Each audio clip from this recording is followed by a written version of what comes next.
what they found was that several craft were being reverse engineered that were extraterrestrial and German origin. One of the ways that the Nazis obtained their advanced technology before World War II was through the use of a channeler called Maria Orsic. Maria Orsic was channeling telepathic messages from extraterrestrials that were offering her plans and schematics to actually create anti-gravity craft. Maria Orsic channeled this information for the occult Vril Society in Germany. This information was later used by these German secret societies to build out many of their crafts. Because they were focused more on the qualitative superiority rather than the quantitative, they were more focused on having more advanced technology rather than more tanks and boots on the ground.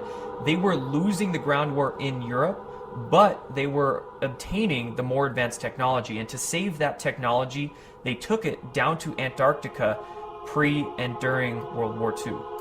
In the late 1930s, the Nazis had an expeditionary group go down to Antarctica, and they found some very interesting things. They found a region under the ice that was created by geothermal heat from volcanoes, and there would be 3 miles of ice, and a few thousand feet above ground level would have been melted by the geothermal heat. And the rest of the ice acts as an insulator, causing it sort of like an igloo effect. And the dome would grow from the heat, the geothermal heat, and it would melt and run under the ice. And that was some of what was lubricating the ice and causing it to move. But underneath these areas, they were finding perfect areas to build submarine bases. So not only did the Nazis build out submarine bases, as they developed more and more of their space program, they developed out a massive spaceport. After these spaceports were developed and the Nazis had handed it over to basically the Americans began to develop more and more research and development bases in Antarctica. In the late 1950s, a treaty was signed that stated that Antarctica was only to be used for peaceful research. Well, we were basically arriving and digging giant holes under the ice in various areas and building out these giant complexes, much like I think it was called Project Iceworm back in the 1960s, where in Greenland, the United States Army Corps of Engineers was building out an ICBM base hidden under the ice, and it was very sophisticated. I'm told that they were very similar in when they were built and how they were built to the buildings that were built in this program. Companies that were given access to these R&D bases began to develop NBC testing, they called it, nuclear, biological, chemical testing, which in the programs usually translates into them working with clones, working with different chemical compounds to affect how people develop psychologically or physiologically.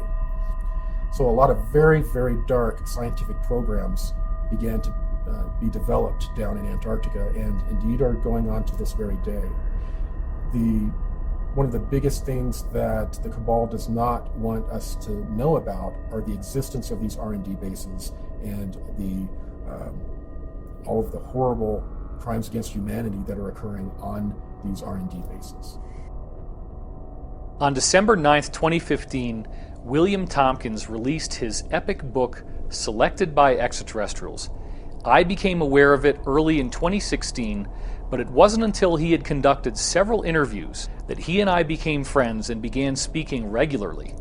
The story of William Tompkins is quite amazing. Here's a man who's 93 years old, and he gets hired right as he begins his military career in the Navy, working in a highly classified program for the United States government at the highest levels, where he was personally responsible for getting information from 23 different American spies who were embedded in the German secret space program, which apparently included bases in Antarctica. A single Navy operative went into Germany. This is like 1939. He didn't believe this, but there was very strange organizations and different research groups all over, not just Germany, but in the occupied countries too.